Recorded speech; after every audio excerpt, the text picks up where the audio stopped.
กวินเป็นเด็กชายที่มีความฝันอันยิ่งใหญ่ลาวอยากบรรเลงเพลงปิอาโนให้ม่วนที่สุดแต่ทุกครั้งที่เริ่มฝึกซ้อมความกังวลมักจะเฮ็ดให้ลาวย่านที่จะกดคีย์ผิดอยู่เสมอจนกระทั่งมือหนึ่งเจ้าปุ๋ย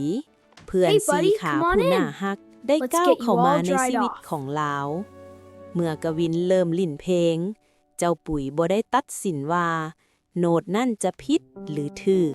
แต่มันกลับมอบสัมผัสที่อบอุ่นและจังหวะหัวใจที่มั่นคงให้เป็นกำลังใจกวินเริ่มรู้สึกว่าดนตรีบ่แม่นเรื่องของความสมบูรณ์แบบ